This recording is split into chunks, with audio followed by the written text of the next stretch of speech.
сонда үш тұлға, үш құдай болып тұр ғой. Иса егер анық мен құдаймын десе, онда халық дұрыс емес түсінетін еді. Оны сіз қайдан алдыңыз, дайын болған, дайын болмаған? Бірақ бұл сөз Иса құдай емес екенін жоққа шығармайды. Сіз екеуінің арасын қалай бір-бірімен байланыстырасыз? Қазір қарама-қайшылық болып тұр осы жерде. Иса ол 100% адам, және 100% құдай. Құдай вообще былай айтқанда Құдай өз-өзіне дұға ете ме?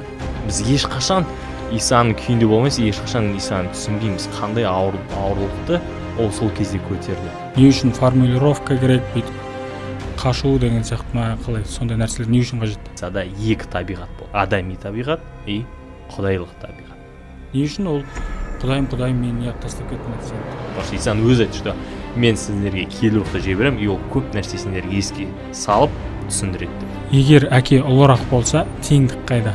Иса сол кезде бір ғана мақсатпен келді. Оның мақсаты айқыш ағашта өлу, сол арқылы барлық адамзатқа құтқару алып келуге. Құдайға тән қасиет емес мына нәрселер. Келуінде Құдай бізге өзін ерекше көрсетеді. Қазір өзімізге бір удобный сөз тауып алып, дәлме-дәл сөз тауып алып, соны келтіріп отырсаңыз.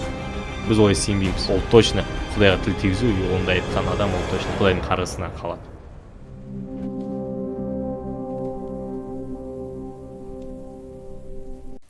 Армысыздар, құрметті көрермендер, біздің Ақиқат YouTube каналына қош келдіңіздер. Бізде кезекті подкастымыздың тақырыбы Иса Құдай ма, әлде жай ғана пайғамбар ма? Өздеріңіз біліп танып қалғандай, қонағымыз Алишер мырза, қош келдіңіз. Рахмет. Бүгін өткір сұрақтар қойылады. Дайынсыз деп ойлаймын. Әрине. Бірден бастап кетейік. Егер Иса Құдай болса, неге ол ашық түрде мен құдаймын деп айтпады? Өте жақсы сұрақ. Осы жерде егер кітапқа қарасақ, Иса андай мен құдаймын деген формулировкада сөйлеген жоқ. Ондай формулировкада оның сөзін анық таппайсыз. Бірақ басқа көптеген формулировкаларда Иса өзін құдай екенін жариялады. И сол кездегі паршылдар, то есть діни мұғалімдер, оны бәрін дұрыс түсінді. Жақсы, не себеп сонда? Өте маңызды нәрседе Исаны құдай деп айтсақ, қазір басқа дін өкілдері, жай ғана адамдар болсын, барлығы оған ойланады. Ол құдай емес, пайғамбар деп әртүрлі адамдар әртүрлі ойда болады. Осындай маңызды нәрсені неге ол астарлап жеткізді? Неге? Мен құдаймын деп айтса, мәселе шешіледі ғой, болды ғой. Не үшін формулировка керек, бүйтіп қашу деген сияқты ма, қалай сондай нәрселер не үшін қажет? Бұл айтсақ болады, халық дайын болмады деп айтсақ болады. Иса егер мен құдаймын деп айтса, солай анық. Халық солай тыңдауға, немесе соны түсінуге дайын болмайтын еді. Потому что тіпті даже Иса ашық мен мәсіхпін депті жарияламады егер байқасақ. Неге? Потому что даже мәсіх жайында халықта дұрыс емес көптеген пікірлер болды. Мысалы ойлады, что мәсіх ол қазір көтеріліс бастайды. Ол кезде Израиль сол Рим империясының астында болды.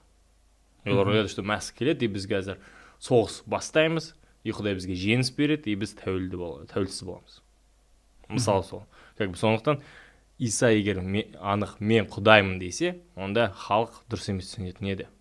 Бірақ Иса өзінің құдайлық болмысы жайында ол басқа формулировкаларда жеткізе берді халыққа. Что халық уже ойлана берсін, и сояқтағы, например, дін мұғалімдер олар тоже түсінсін, что бұл жай ғана адам емес, жай ғана пайғамбар да емес дегендей. И жаңа айтып жатсыз, халық дайын болмады деп. Оны сіз қайдан алдыңыз, дайын болған, дайын болмаған, өзіңіздің ойыңызды қосып отырсыз ба, неге сүйеніп айтып отырсыз қазір? Қараңыз, получается, халық ол строгий монотеизмде андай өскен халық. Потому что көне өсиеттен бастап монотеизм бір құдайлық деген сөз. Бір ғана құдай бар. Сол ой андай анық жеткізілген халыққа. И солай сенетін халыққа жеткізу, что Иса құдай, ол көптеген, даже тіпті бүгінгі күнде де адамдар оны дұрыс түсіне алмай жатыр. Солай ғой? Иә. А енді ойлап көріңіз, сол заманда, когда мүлдем какой-то андай негіз болмады, мүлдем дайын болған жоқ халық. Сол естісе олар да дұрыс емес түсінетін еді. Сондықтан Иса, біз көреміз, что Иса ол анық ол туралы айтқан жоқ, потому что оның негізгі вообще мақсаты жерге келудің өзін Құдай екенін жариялау емес болды. Негізгі мақсаты айқыш ағашта өлу, адамдардың күнәлары үшін.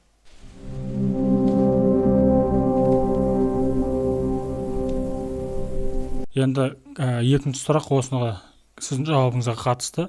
Көне өсиетте Құдай жалғыз делінген. Оны біз қай жерден оқи аламыз? Заңды қайталау 6:4 ашатын болсақ, көне өсиетте Құдай жалғыз, тыңда Израиль, жаратқан не біздің Құдайымыз, жаратқан не жалғыз. Мына жерде қай жерден сіз Исаны көріп отырсыз? Бұл жерде Иса деген жоқ, жалғыз. Құдай жалғыз ғана болды көне өсиетте. Бұған қалай жауап бересіз? Әрине, Құдай жалғыз. Біз солай мойындаймыз. Бір ғана Құдай бар, біз солай сенеміз. Осы жерде Муса халыққа осы ойды жеткізіп жатыр.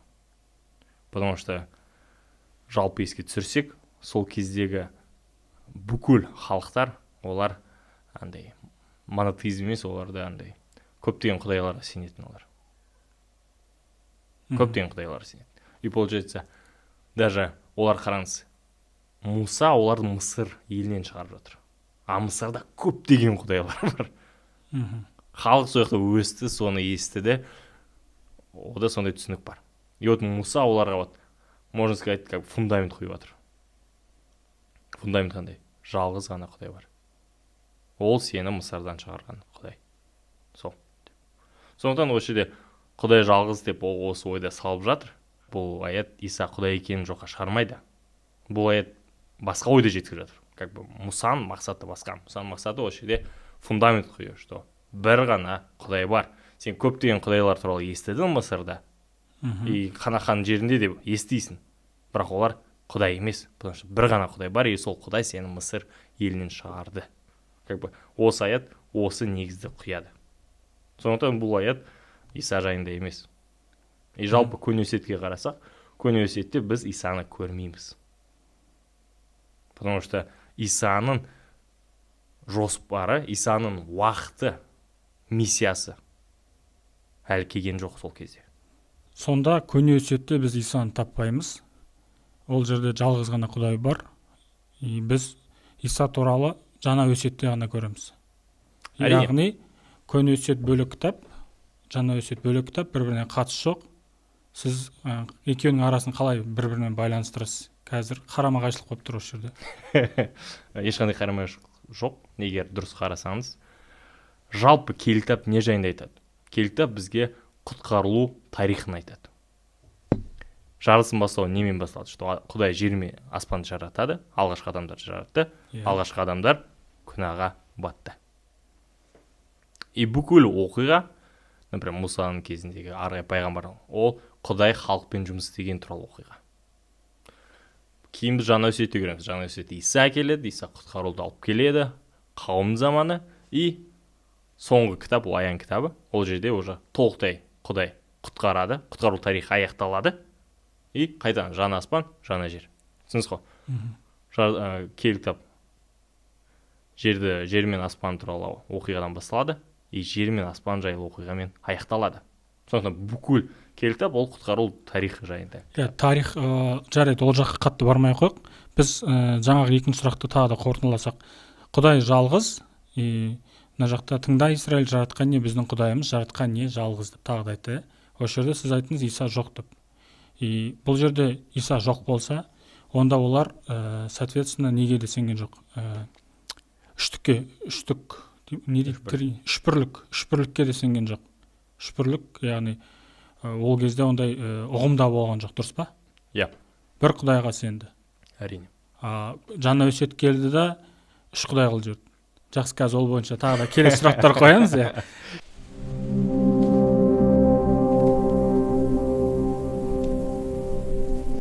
Келесі сұрақ, неге Иса дұға етеді? Мысалы, сіз Құдай деп атсыз оны, сонда Иса Құдай болатын болса, Құдай вообще былай айтқанда Құдай өз-өзіне дұға ете ме?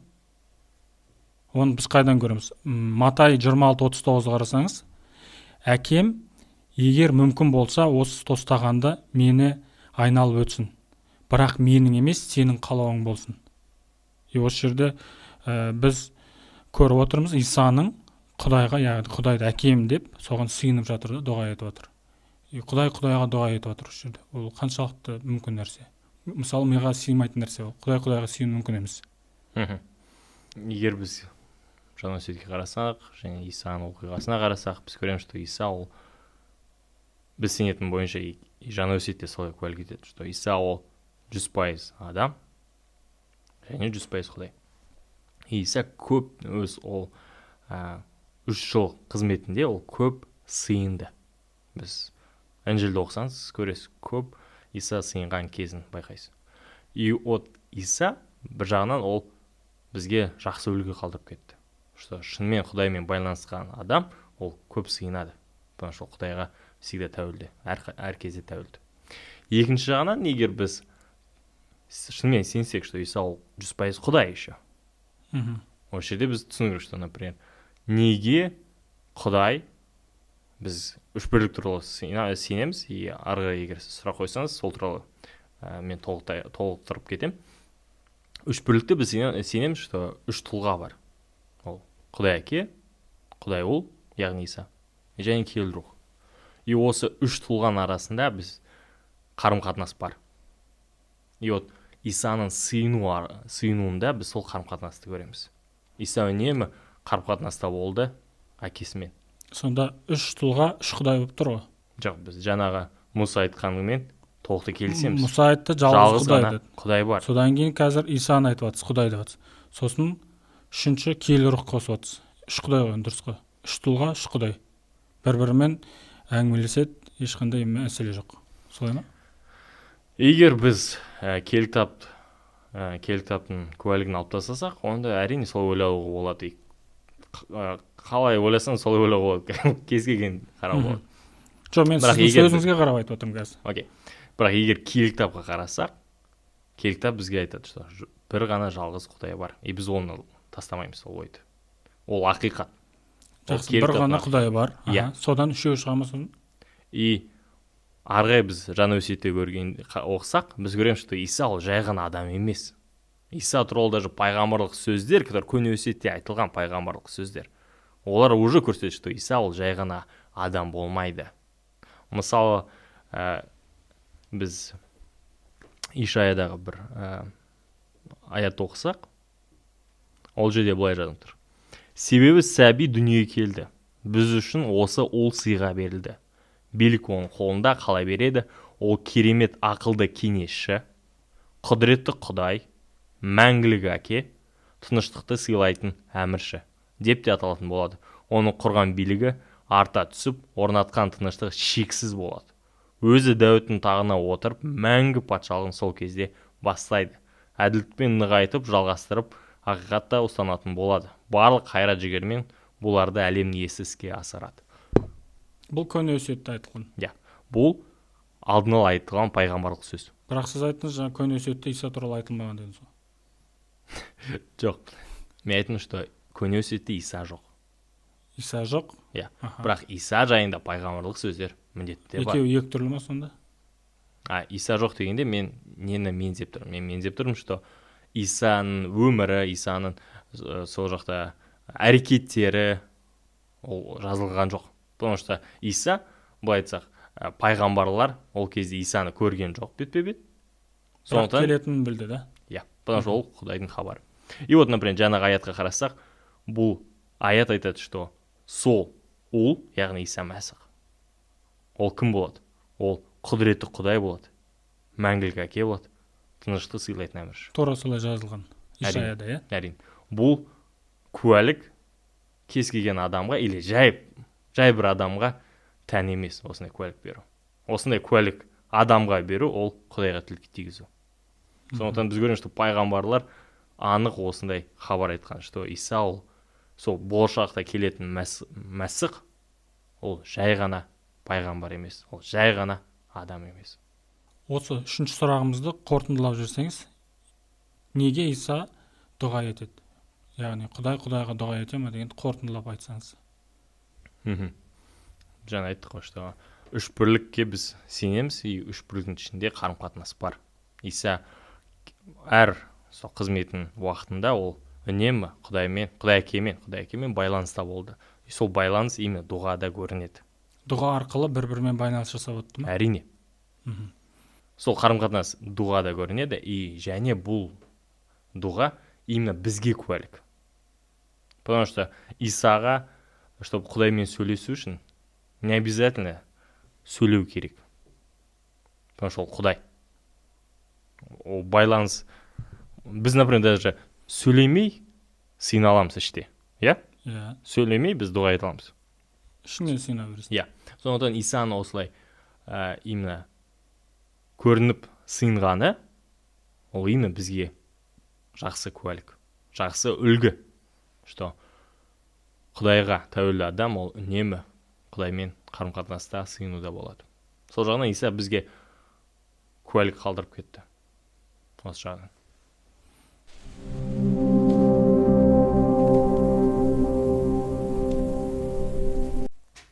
Төртінші сұрақ. Матай 27:46-та ашатын болсаңыз, Евангелие от Матфея 27:46 орысша. Құдайым, Құдайым, неге мені тастап кеттің? Бұл жерде бұл сөзді айтып отқан Иса тағы да. Яғни Құдайым, Құдайым өз-өзіне тағы да сыйынып жатыр, мені неғып тастап кеттің? Сіз жаңа айттыңыз, үш бірлік бірге дедіңіз, бірақ мына жерде Құдай Исаны тастап кетті. Бұл жерде тағы да біз көріп отырмыз. Егер Иса Құдай болатын болса, ол бұндай әлсіздік көрсетпейді. Екіншіден, ол Құдайға тән қасиет емес мына нәрселер. Мүлде Құдайға тән емес, қарама-қайшылық нәрсе.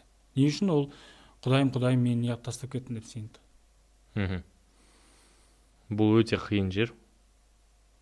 Тіпті даже біздің өзіміздің мәсіхшілік зерттеушілердің арасында әртүрлі бір ортақ пікір жоқ осы аятқа қатысты. Шынымен бұл өте қиын жер. И осыған негізгі екі вариант бар, негізгі екі нұсқа бар. Сіз өзіңіз не ойлайсыз? Қазір мен екі нұсқаны сізге түсіндіріп кетейін, и өзім қайсысын ұстанам sana айтып беремін. Бірінші нұсқасы. Иса шынымен осы сөздерді айтты, и ол шынымен Исаның күйін көрсетеді. Ол бірінші нұсқа. Біз толықта Исаның күйінде болған жоқпыз ешкім. Ешқандай адам ешқашан осындай күйде болған жоқ. Біз ұмытпау керек, что Иса ол 100% адам. Я ол Құдай, бірақ ол 100% адам болды. Ол 9 ай Мариямның құрсағында жатты. Ол бір сәтте жерге түскен жоқ. Ол 9 ай жатты, сәби болып өсті. Ол әрқайсымызда бала бар. Елестетіп көріңіз, сіз өз балаңызды көрген шығарсыз сәби кезін. Иса да сондай сәби кезде болды. Ол өсті, ананың сүтін ішті, дамыды, тәрбие алды. И ол 100% адамның өмірін сүрді.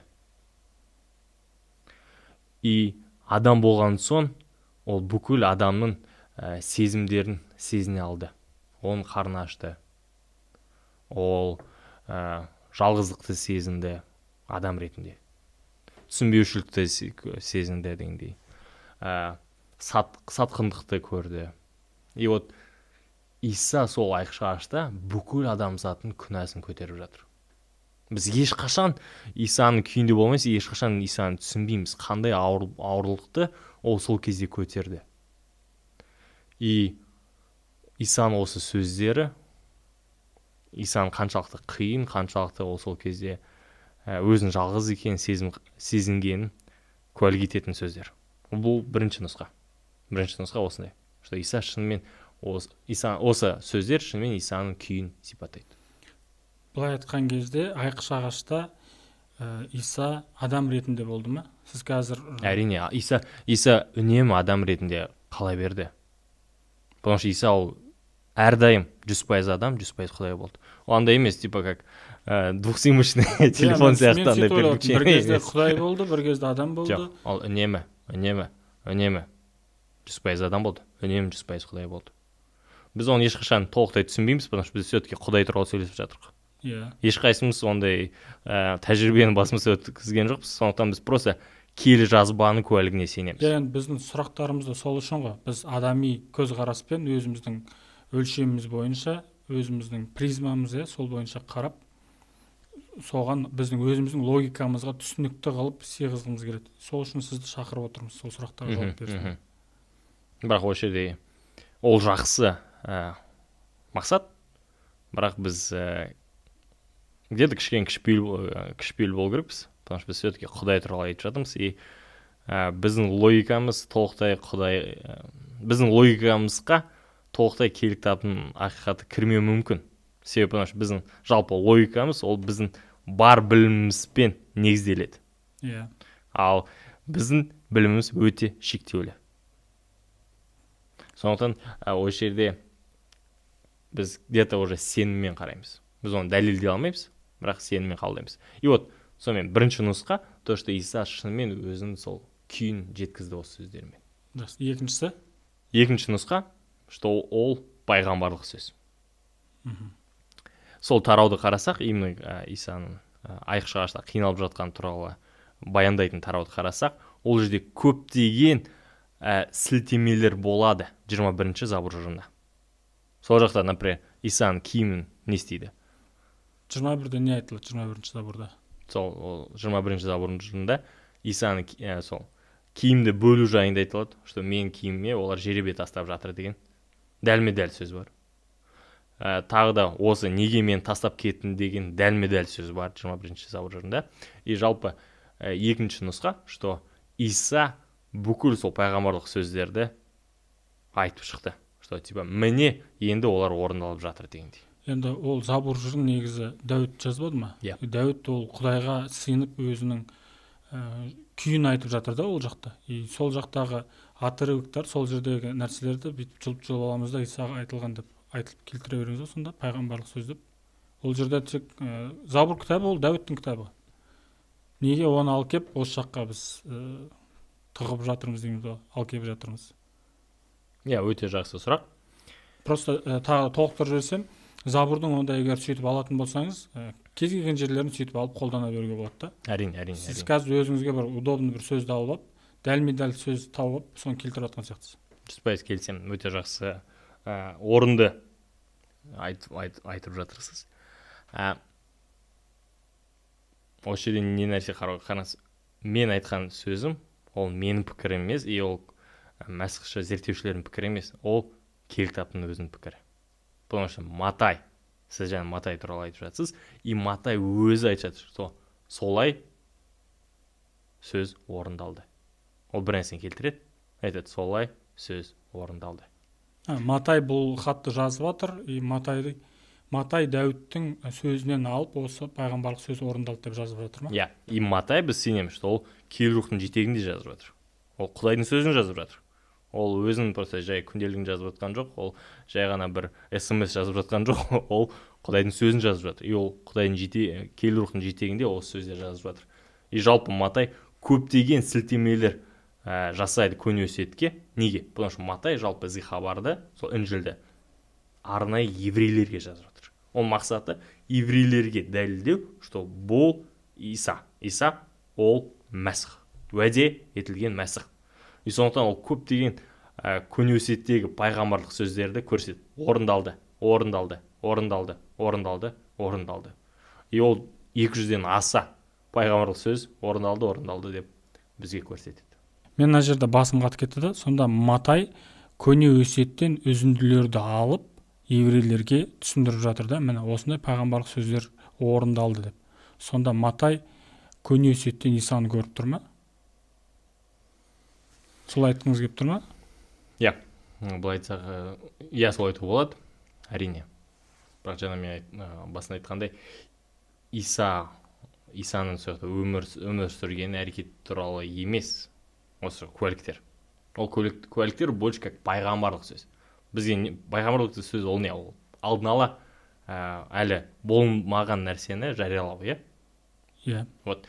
И сондықтан ол больше пайғамбарлық сөздер, и Матай әрине Құдайдың жетелеуімен сол пайғамбарлық сөздерді алып сілтеме жасап жатыр. Дәлелдеп жатыр, что бұл сол Мәсіх.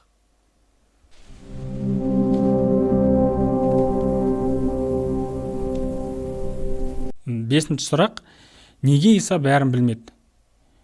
Егер ол Құдай болатын болса, сіз қалай ойлайсыз, Құдайға білмейтін, яғни нәрселер бар ма? Жоқ. Ол барлығын біледі. Енді мына жерде қараңыз. Құдай бәрін білген, Иса бәрін білген жоқ.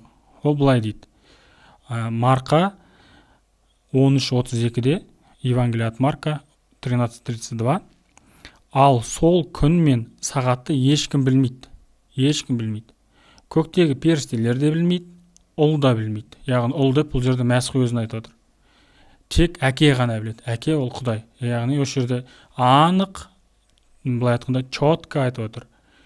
Ешкім білмейді, тек Құдай ғана біледі. Мен де білмеймін деп отыр Иса. Сіз қазір айтып отсыз, Иса Құдай дейсіз, бірақ Құдайдың білмейтін нәрсесі жоқ дейсіз.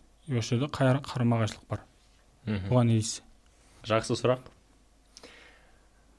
Бірақ кішкене сұрағыңыз андай қате, сондықтан мен оны айтып кету керекпін. Қараңыз, сіз айттыңыз, что неге Иса бәрін білмейді? Бәрін деп қате емес қой, сіз Құдай деп отырсыз. Қараңыз, Иса Құдай, сондықтан ол білмейді. Бұл жерде мен қателік көрдім. Жарайды, сіздің сөзіңіз білмеймін, айтып көріңіз. қателік қандай? Сіз айтасыз, что Иса бәрін білмейді. Бәрін, получается, Иса еш нәрсе білмейді. Бірақ біз ондайды Інжілде көрмейміз. Інжілде қарама-қайшы біз наоборот көреміз, что Иса көп нәрсені біледі. Неге мен мына жақта айтып отырмын, оқып бердім қазір ғана. 13:32-де ешкім білмейді деп тұр ғой.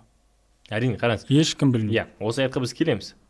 Бірақ осы аяттан басқа сіз аят таппайсыз. Иса айтады, мен білмеймін, мен осыны білмеймін деген аят таппайсыз. Керісінше біз көреміз, что Иса көп нәрсе білді. Бізге осы бір аяттың өзі жеткілікті. Білмейді. Ол сол бір аят, ол бәрін дегенді білдірмейді. Жақсы. Хорошо. Қараңыз. Иса осыны шынымен айтты. Біз сенеміз, что Иса оны өтірік алдаған жоқ. Біз Иса өтірік айтты дегенге біз мүлдем ондай жауапты біз қабылдамаймыз, потому что ол Исаны уже дұрыс емес көрсетеді, немесе Иса күнә жасады екен көрсетеді. Сондықтан біз сенеміз, что шынымен Иса осы жерде ақиқат айтып жатыр, шындықты айтып жатыр. Иса білмейді. Иса сол кезде білмейді. Сол кезде білмейді? Иә. Қараңыз, жалпы Иса туралы біз сөйлегенде біз понимаем, что Иса ол 100% адам, 100% Құдай. И Иса жер бетіне келгенде келді бізге айтады, что Иса ол толықтай өзінің даңқында келген жоқ. Иса наоборот айтады, что мен например, кетемін дейді, и кейін даңқпен келемін. Немесе айтады, Құдай, мен алғашқы сенде даңқ болған киімді... Даңқпен келем деген нәрсені түсіндіріп жүріңізші. Даңқпен келу... Құдай болып келем деп отырма, не ол? Даңқпен келу деген ол толықтай Құдай қасиеттерін қолдану жайында айтып жатыр. Біз солай сенеміз. Толықтай Құдайдың толық қасиеттерін қолдану. И осы жерде біз сенеміз, что Иса ол толыққанды сол даңқты күйде болған жоқ. И сондықтан сол Құдайдың жоспары бойынша Иса осы хабарды сол кезде білген жоқ. Әрине оны түсіну оңай емес, мен оны түсініп тұрмын, что ол оңай емес. Бірақ киелі кітапта біз осыны көреміз. Жақсы, былай жауап берейікші. Мен қазір сұрақты былай қойдым. Марқа тағы да 13:32-де айтты. Ал сол күн мен сағатты ешкім білмейді. Иса білді ма, білген жоқ па? Білген жоқ. Дұрыс па? Сол кезде білген жоқ. Сол кезде білген жоқ. Білмеймін, енді қазір мен басым кішкене қатып отыр, бір игра слов болып жатқан сияқты мына жерде. Бүйтіп сөзді ары-бері лақтырып деген сияқты, басқа тұру деген сияқты. Яғни мен былай түсініп отырмын. Ол жер бетіне 100% адам болып келді. Адамдық болмысында ол осы аятта білген жоқ шынымен де. Бірақ кейін білді ма? Былай айтсақ болады. Иса Құдай ретінде ол осы нәрсені әрқашан білген. Сонда адам болғанда білмей қалды ма? Именно адам ретінде ол соны білмеді. Қараңыз, сіз енді мысал енді дұрыс емес болуы мүмкін, бірақ сіз бір нәрсені білесіз, Мгм. и бір нәрсені біліп жүресіз да, басқа бір қалай келтірсе болады, енді құдай деп те айтуға аузым бармайды, но сіз бір нәрсені біліп жүріп, білмей қалып қайттан біліп кету деген нәрсе бола ма, қалай ол сонда?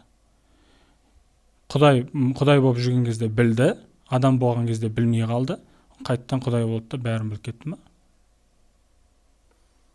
Иса ол құдай ретінде ол өзгермейді. Ол құдай ретінде ол сол білім ода үнемі әрқашан болды. Бірақ сол кезде Білмей қалды. адам ретінде ол білген жоқ. Ол рас. И құдай ретінде ол сол кезде былай қараңыз, жалпы былай айтуға болады. Иса жер бетінде өмір сүргенде ол үнемі құдайлық қасиеттерді қолданып жүрді деп біз айта алмаймыз. Қазір осы сөзіңізді мен ұстадым деп айтуға болады. Ұстап алдым да. Бағана айттыңыз сіз, чип сияқты болмайды дедіңіз, бірде сим карта бірге ауысады, сосын екіге ауысады деген сияқты. Ол 100% құдай болды дедіңіз. А қазір айтып отырсыз, кейде қолданды, кейде қолданған жоқ, сонда әңгіме келтіріп отырсыз. Өз сөзіңізге қарсы келіп отырсыз ғой. Жоқ, қарапайым мысал. Например, сізде машинада, мысалы, механикамен жүресіз. Сізде 5 скорость, иә? Егер сіз 5-ші скоростьті қолданбай жүрсеңіз, это же не означает, что сізде 5-ші скорость жоқ, немесе сіз машинасы өзгеріп кеттігін білдірмейді. Жақсы. Сіз можете үнемі, например, 3-ші скоростьте жүре. Енді соны қалай байланыстырасыз? Вот сол сияқты. Иса ол әрине Құдай кешірсін. Біз Құдай туралы айтып отырмық, но мен осы мысалмен просто сізге сол ойды жеткізгім келеді. Қараңыз. Иса ол үнемі 100% Құдай болып қала берді. Бірақ ол толықтай сол бүкіл құдайлық қасиеттерді қолданбады. 5-ші скорость қоспады ма сонда? Мысалы, иә. Ол әрқашан оны қолданған жоқ. Потому что біз көреміз, что Иса ол определенный бір местоположениеде болды, иә? Ал Құдай біз білеміз, ол барлық жерде болушы. Сондықтан жалпы біз көреміз, что Иса осы 3 жылдық қызметінде ол көптеген құдайлық қасиеттерін қолданған жоқ просто. Сонымен қорытындылап сұраққа өзіңіз жауап беріңіз. Қорытындылап айтқанда, Иса адам ретінде осы нәрсені білген жоқ. Қашан ақыр заман келетін ол білген жоқ. Бірақ Құдай ретінде ол оны әрқашан білген. Мен мына жерде шынымен басым қатып отыр, иә. Қазір Иса ол 100% Құдай болды, 100% өмір сүрді, адам болып өмір сүрді 100% жер бетінде. И ол өзінің құдайлық болмысын қолданған жоқ деп жатырмыз. И сізге мен жаңа сұрақ қойдым. Яғни қиямет күнін ол сағатты ешкім білмейді. Көктегі періштелер де, ол да тек әке ғана біледі, тек Құдай ғана біледі. И осы жерде сіздің жауабыңыз мынандай болды. Ол адам ретінде, яғни Иса адам ретінде білген жоқ осы қиямет күні қашан болатын. Бірақ Құдай ретінде білді дедіңіз. Енді менде мысалы жаңа ол Құдай болып тұрған кезде білді, сосын былай қарап төмен түсті адам болып, осы жерде как бы сет ұстамай қалды, ол ештеңе білмей қалды, қайттан көтерілді, сет ұстады, и ол ақыр заман қашан болатынын білді. Солай ма? Жоқ, олай емес. Просто Иса, можно сказать, что құдайлық қасиетті қолданған жоқ. И сондықтан адами болмыста сол кезде жауап берді, что бұны ешқандай адам білмейді. Тіпті ол да осы қиямет соты қашан болатын екенін білмейді. Тек қана Құдай ғана біледі деп жауап берді. Бағана сұрақта, 4-ші сұрақта сіз былай айтқан болатынсыз. Иса Құдай бола тұра, Құдайға сыйынды деген кезде, олардың қарым-қатынасын елдерге көрсету арқылы осылай, үлгі ретінде көрсетіп, солай сыйынды дедік. Щоб елдер көрсін. Енді тура сол нәрсені алып кеп осында қолдансақ, яғни осы аятқа қолдансақ, бұл аятты алып тастаса ондай мәселе болмайды ғой. Олай ойламайсыз ба? Қандай мәселе? Мысалы, ақыр заман болатынды ешкім білмейді, көктегі періштелерді, ол да тек Құдай біледі деп. Не үшін адам басын қатырып жатыр да, мысалы адамдар. Ол просто сол аятты жазбай қойса, мысалы, было бы проще, да? Не болатын еді? Оңай болатын еді, деп отырмын да. Бізге оңай болатын еді. Енді Құдайдың жоспары бізбен санаспайды. Яғни Құдайдың жазылу еркімен- керек болды, осы Иә, аят жазылды әрине. дейсіз Иә. ғой. Құдай қалады, что осы сөздер жазылды. Потому что қараңыз, Иса 3 жылдай қызмет етті, и ол өте үлкен уақыт. И соның барлығы сол Інжілге жазылды деп біз айта алмаймыз. И тіпті Луқан өзі айтады. Егер де көптеген нәрсе- бүкіл Исаның оқиғаларын біз жазатын болсақ, онда көптеген кітаптар да жетпейтін еді деді. Сондықтан көптеген оқиғалар жазылған жоқ, бірақ осы жазылды. И ол Құдайдың жоспары бойынша солай болды.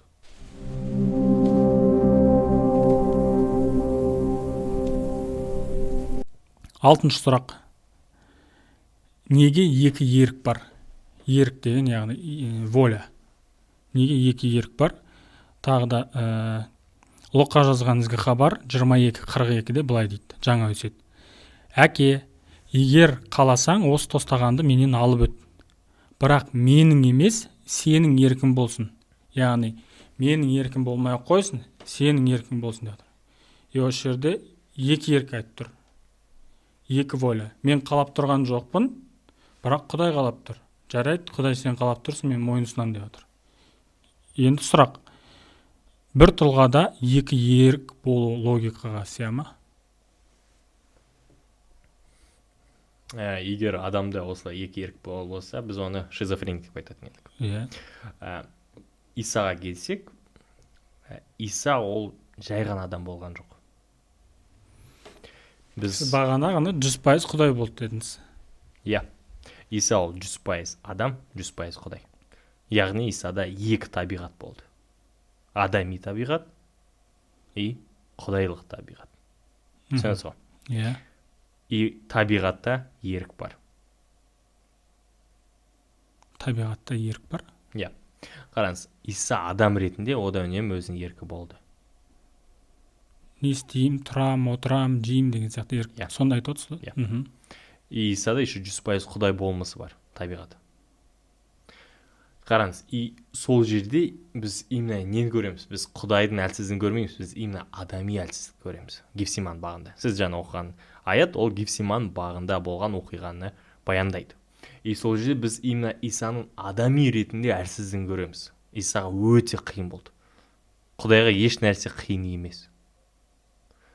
Бірақ Иса ол 100% адам. И 100% адам болған соң, ол жерде біз Исаның қиналғанын көреміз. И ол адам ретінде айтып жатыр. Осыны алып таста. Бірақ көп созбай Иса бірден өзі айтып жатыр. Бірақ сенің еркің болсын, менің емес.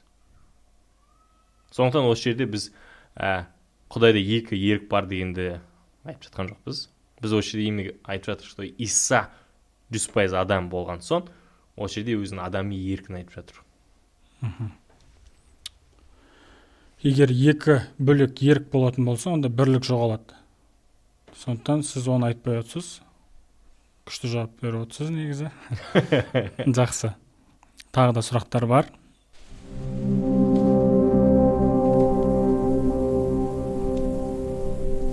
Жетінші сұрақ. Неге әке ұлырақ? Яғни величественнее дейміз ба? Больше болмаса, одан үлкенірек.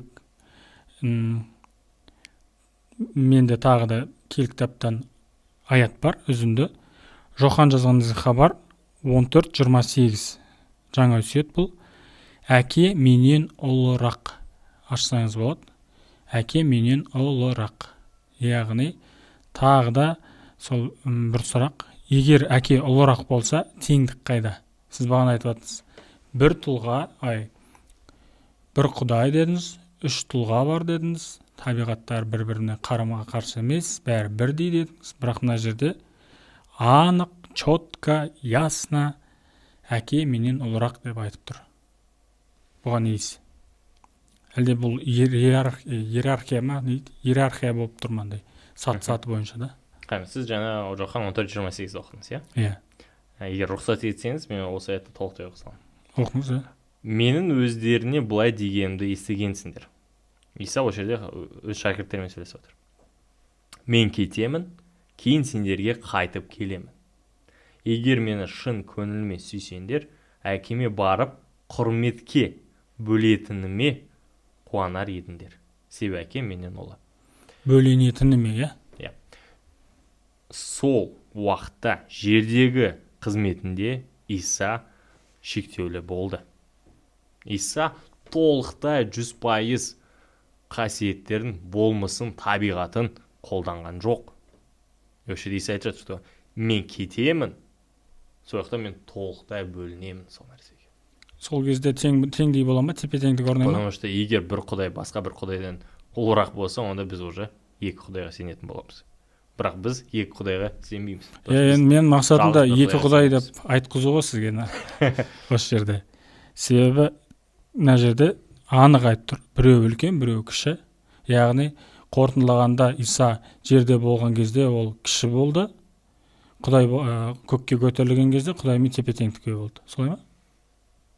Сол кезде ол толықтай құдайлық болмысын қолданды. Онда неге мына аятта осылай айтып отыр? Менен ұлырақ, яғни неге былай айтқан кезде астын сызып көрсетіп отыр да, мен кішірекпін, ол үлкенірек деген сияқты. Не үшін олай айтып отыр?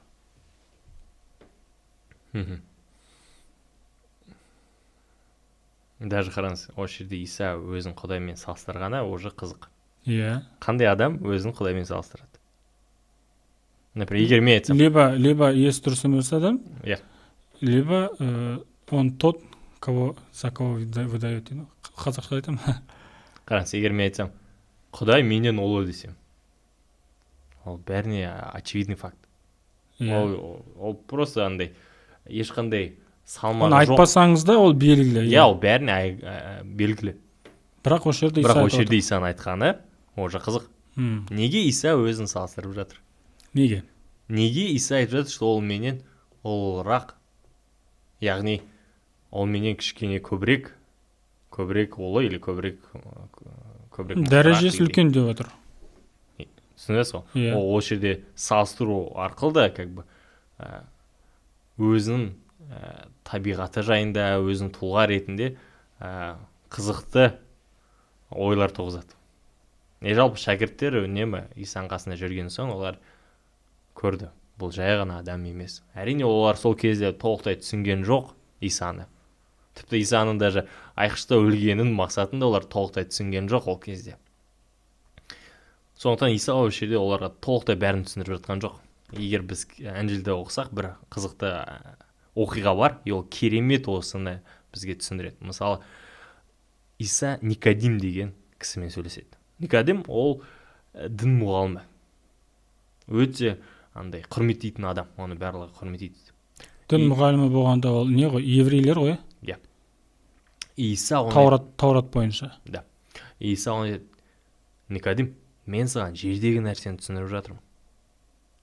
Егер сен осыны түсінбесең, қалай мен саған көктегі нәрсені түсіндірем? То есть әртүрлі білім, иә? Получается, жердегі нәрсе, то есть саған түсінікті нәрселерім саған түсіндіріп жатырмын.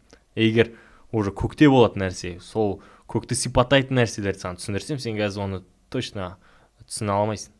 И сондықтан біз көреміз, что Иса өзінің құдайлық болмысы туралында, Құдай туралы ол толықтай түсіндірген жоқ сол кезде. Потому что шәкірттер оны просто түсіне ала алмайтын еді. Ал кейін, когда уже Иса кетіп, Келрух келгенде, Келрух оларға көп нәрсе ашып берді. Потому что Исаның өзі айтты, что мен сіздерге Келрухты жіберемін, и ол көп нәрсе сендерге еске салып түсіндіреді. Жақсы, сұраққа оралайықшы. Алысқа қарай ашып, айтып жатсыз, қызықты, бірақ неге әке менен ұлырақ деген сөзді айтты? Иса сол кезде ол толықтай құдайлық қасиеттерді қолданған жоқ. В каком-то смысле ол шектеулі болды деп айтсақ болады. Сонда Исаның жердегі рөлі қандай болды? Құдайдың рөлі қандай болды деген сияқты ма, қалай? Иса сол кезде бір ғана мақсатпен келді. Оның мақсаты айқыш ағашта өлу. Сол арқылы барлық адамзатқа құтқару алып келуге. Исаның мақсаты осы болды. И сондықтан осы мақсатқа Иса ол 100% адам ретінде өмір сүріп, толықтай құдайлық болмысы қолданған жоқ. Сондықтан осы жерде ол как бы шәкірттеріне айтып жатыр, что мен кетемін, сол кезде толықтай қасиеттерді, толықтай болмысымды мадаққа бөлінемін деп жатыр. Иә? сондықтан ол жерде соны айтты, что Құдай менен ұлырақ.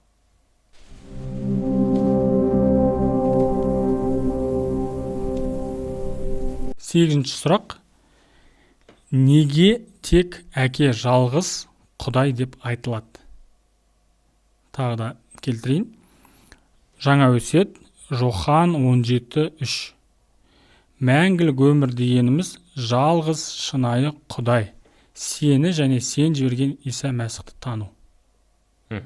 Осы жерде сұрақ, неге Иса өзін бұл анықтамаға қоспайды?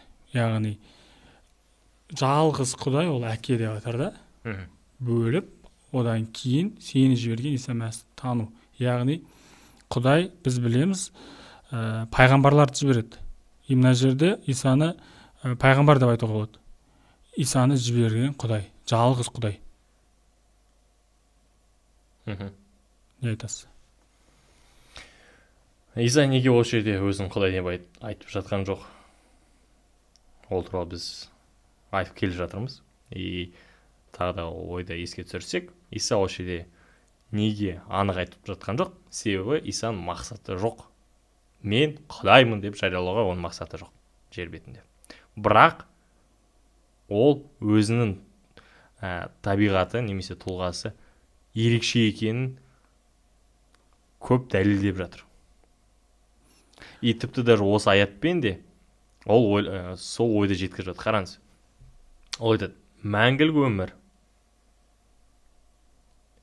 Получается, Құдайды тану және кімді тану? Кім тану? Иса Мәсіхті. Өзіңіз айта беріңіз, мен сұрамаймын. Иса Мәсіхті тану. Қараңыз, Иса өзін Құдай деп таныстырудың мағынасы болған жоқ, мақсаты болған жоқ. Онда неге сіз онда қазір Исаны Құдай деп айтып отырсыз? Оның мақсаты болмаса. Но біз тек қана Інжілмен тоқталмаймыз. Біздің сеніміміз и көптеген Исаның шәкірттерінің кітаптарымен толтырылады. Кел кітап Інжілмен бітпейді. Бізде ары қарай, қанша бізде получается, ары қарай 23 кітап бар. Сол кітаптарда біз Исаның Құдай екеніне уже анығырақ түсінеміз. Сонда ол кітаптар болмаса, сіз мына жерде Исаны Құдай деп қабылдамайтын едіңіз. Шәкірттерінің айтқандарын, жазғандарын оқып, түсіну арқылы сіз Исаны Құдай деп қабылдап отырсыз. Ол кітаптар болмаса, бізге андай толықтай анық болмайтын еді. Бірақ тіпті даже Інжіл ғана болса да, біз уже кішкене ойланатын едік. Иса кім өзі деген сұрақ қоятын едік. Қараңыз, осы аятқа да назар аударайықшы қайтадан. Осы аятқа Иса айтып жатыр, мәңгілік өмір ол Құдайды және оны Иса Мәсіхті тану. Получается, мәңгілік өмір бойы адам жұмаққа түскенде, ол сол кезде мәңгілік өмір сүреді. И сол мәңгілік өмірде ол Құдайды таниды және Иса Мәсіхті таниды. Иса соншама кім? Чтобы оны мәңгілік өмір бойы жіберген пайғамбар десем болады. Например, біз Мусаны мәңгілік жұмақта танитын боламыз ба? Жоқ, ол адам. Андай мақсатта емес па? Жұмаққа бардың, Мұсаның кім екенін көрдің, міне Мұса деген сияқты. Сол мақсатта айтқан жоқ па? Ол жерде біз көреміз, ол мәңгілік өмір. То есть сен мәңгілікте түгелдей, сол бүкіл сол кезеңде, уақыт демей қойық, сол кезеңде сен Құдайды және Иса Мәсіхті танитын боласың.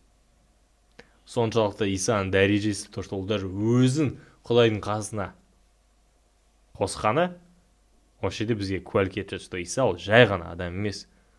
Біз ешқандай адамды мәңгілік бойы танитын болмаймыз. Полностью адамды тану үшін мәңгілік керек емес.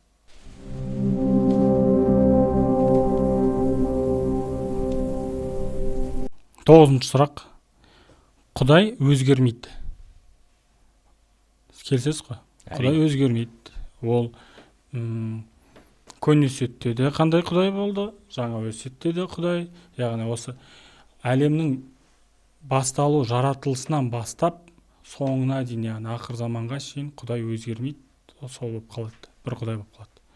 Бірақ Иса қалай адам болды? Ол өзгермейді ғой. Өзгермейтін Құдай қалай адам бола алады?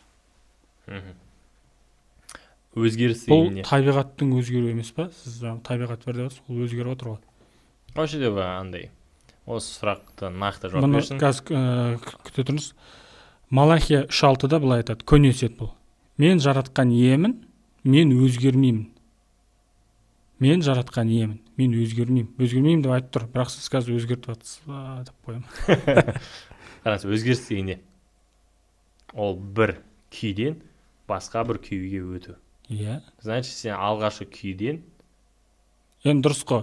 Сіз айтып отырсыз, құдайлық болмысынан ол адамдық болмысқа ауысты. Өзгеріп тұр ғой. қараңыз, дұрыс емес, мен олай айтқан жоқпын. Енді бір күйден екінші күйге ауысып тұр ғой. Ол үнемі құдай болды, үнемі құдай болып қала берді. Яғни Жоқ, сіз ол 100% құдай деп айттыңыз оны. Иә, ол 100% құдай. 100% адам Ол дедіңіз. ешқашан 50%-ға құдай болып кеткен жоқ. Ол яғни өзгерген жоқ. 100% үнемі 100% болып қала берді. Яғни ешқандай өзгеріс болған жоқ. Мысалмен келтіріңізші. Мысалмен, Иә. 100% адам болды, 100% құдай болды. Болмыстан болмысқа өзгермейді деп қараңыз, біз жаңа айттық, что құдай ол өзгермейді. Жаңа сіз Малахия Иә. аят, ол негізгі аят, и ол как раз біздің құдайдың бір қасиетін андай белгілейді, что құдай ол өзгермейтін құдай. И осы ақиқатты біз мойындаймыз, шынымен сенеміз, и Исаға қатысты бұл ақиқатта бұзылмайды. Себебі Иса құдай ретінде ол өзгерген жоқ. Ол 100% құдай болды, және 100% құдай болып қала берді. Ол үнемі сол 100% табиғатында қала берді. Сондықтан ешқандай өзгеріс ода болған жоқ. Оның табиғатында, құдайлық табиғатта ешқандай өзгеріс болған жоқ. Енді қандай өзгеріс болды сонда? Осы жерде өзгеріс емес, бұл жерде құдайдың келу жайында әңгіме. Потому что, например, егер көне өсиетке қарасақ, құдай 3 қонақ ретінде Ибраимға келеді. Құдай бұлт бағана ретінде көрінеді халыққа. Құдай от болып Мұсаға келеді. Құдай Мұсаны шақырғанда андай жанып тұрған бұта арқылы сөйлейді. Иса, то есть құдай еще адам ретінде Жақыппен күреседі. Құдай сонда күресе ала ма адаммен? Қараңыз, бүкіл осы оқиғаларды біз не көреміз? Что құдай арнайы бір жағдаймен көрінді адамға. Адамға былай айтқан кезде сонда көріну үшін неше түрлі кейіпке енді ма сонда? Әртүрлі кейіпте көрінді. Бірақ ол андай бұлт болып кеткен жоқ. Түсінесіз ба? Ол просто бұлт ретінде көрінді. Вот. И Исаның болмысын, Исаның келуінде Құдай бізге өзін ерекше көрсетеді. Жақсы, енді ой шашырап кетті, тағы да қысқа нұсқа өзіңіз қорытындылап айтсаңыз. Тағы да сұрақ, Малахия айтты, мен жаратқан иемін, мен өзгермеймін. И осы жерде Құдай өзгермейді, Иса қалай адам болды? Құдай өзгерген жоқ, Құдай болып қала берді. И ол именно Мәсіх ретінде, Иса ретінде ол дүниеге келіп, туылып, өмір сүрді. Сондықтан Құдай ол, Иса ол Құдай ретінде қала берді, бірақ ол просто именно адам кейпінде келді. Ол просто вот именно Исаның, Құдайдың келу жайында оқиға, бірақ ол Құдайдың өзгергенін көрсетпейді. Потому что Құдай ол үнемі Құдай болып қала берді. Тағы да бір сұрақ. Құдайдың ұлы бар дегенге қалай ол сенесіз? Құдайда ұлы бола ма? Түсінесіз ба? Егер біз оны как грек мифология ретінде қарасақ, что типа андай как Геракл ретінде, ондай емес. Біз ондайға сенбейміз. Мен тура соны ойлап отырмын. И ол точно андай Құдайға тіл тигізу. Олай біз сөйлемейміз, и кел-тап олай айтпайды бізге. Бірақ неге ұлы деп айтады? Ол именно рухани байланыс. Потому что Құдай ол рух, Құдайда тән жоқ. Құдайда тән жоқ, ешқашан Құдайда тәни ұлы бола алмайды. Бірақ Құдайда тән жоқ. Осы жерде именно рухани байланыс жайында айтып жатыр. Что Иса ол Құдайдың ұлы, именно вот рухани байланыста, и бұл бізге андай Құдай түсінікті ретінде жеткізіп жатыр деп айтсақ болады. Потому что жалпы киелі кітап ол бізге Құдай адами тілде бізге жеткізіп жатыр ақиқаттарды. И когда ол айтады, что Иса ол менің ұлым дегенде, ол бізге әке мен ұлдың арасындағы тығыз қарым-қатынасты андай мысалдап көрсетіп жатыр. Сондықтан біз когда Иса ол Құдайдың ұлы дегенде, біз табиғи тәндік байланыс жайында айтып жатқан жоқпыз. Құдай сақтасын, біз ондай ешқашан айтқан жоқпыз. Ол айтсақ, ол біз Құдайға точно тіл тигіземіз. Біз олай сенбейміз. Ол точно Құдайға тіл тигізу, и ондай айтқан адам ол точно Құдайдың қарғысына қалады. Ол дұрыс емес. Біз олай айтпаймыз.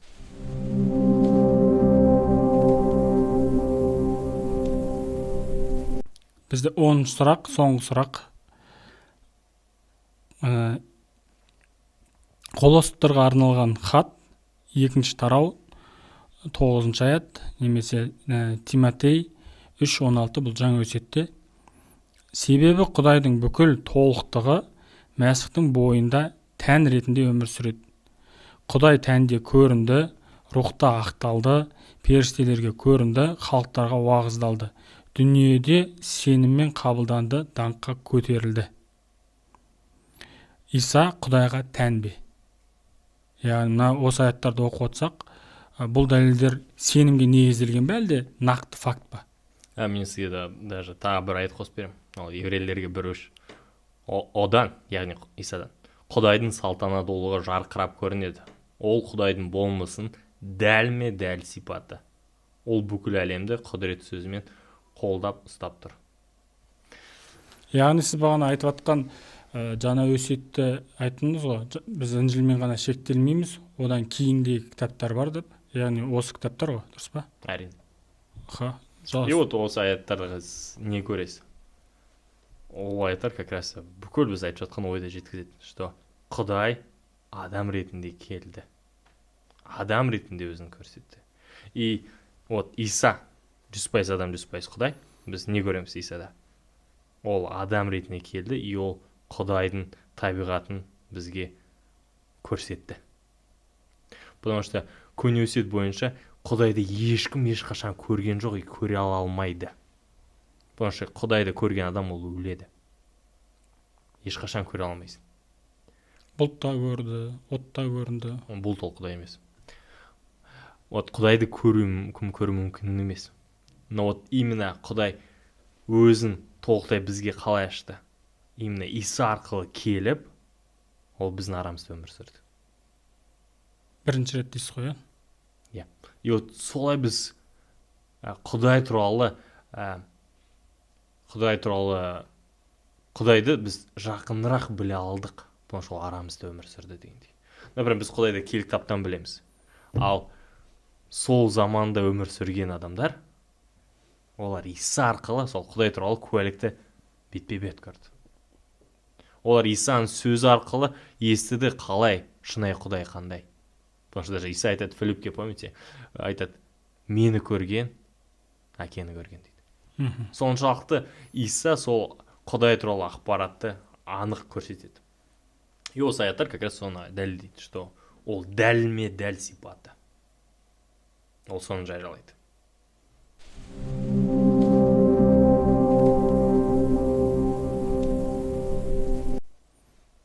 Рахмет. Сонымен біздің подкастымыз соңына жетті. Көрермендерге айтар сөзіңіз бар ма? Біздің подкасттың тақырыбы тағы да болған. Иса Құдай ма, әлде пайғамбар ма? Көрермендерге айтсаңыз болады. Егер сіз Иса Құдай ма, әлде жай ғана адам екен, соны анықтағыңыз келсе, онда киелі кітапты оқыңыз. Себебі киелі кітапта сіз, яғни жаңа өсиетте сіз көресіз шынайы куәлікті Құдай жайында. Иса жайында шынайы куәлікті көресіз. Потому что әрқайсысы, например, мен және көптеген басқа мәсіхшілер, біз өз ойымызды жеткізіп жатқан жоқпыз. Біз осы кітапқа сенеміз. Киелі кітапқа біз сенеміз. И сол киелі кітаптың бізге Құдай қалай қалдырды өзі туралы ақпаратты. Біз соған сеніп, соны жеткізіп жатырмыз. Сондықтан егер сіз білгіңіз келсе, Иса шынымен Құдай ма, әлде жай ғана адам ба, Інжілді оқыңыз. Сол кезде сіз осы сұраққа Құдай сізге ашып береді деп сенемін. Құрметті көрермендер, біздің подкастымыз соңына жетті. Егер сіздерде тағы да сұрақтар қалған болса, видеоның астында ботқа сілтеме қалдырамыз. Сол жерге сұрақтарыңызды қойсаңыздар болады. Сол сұрақтарға біз подкасттың арнайы бөлімінде жауап беретін боламыз. Қош сау болыңыздар.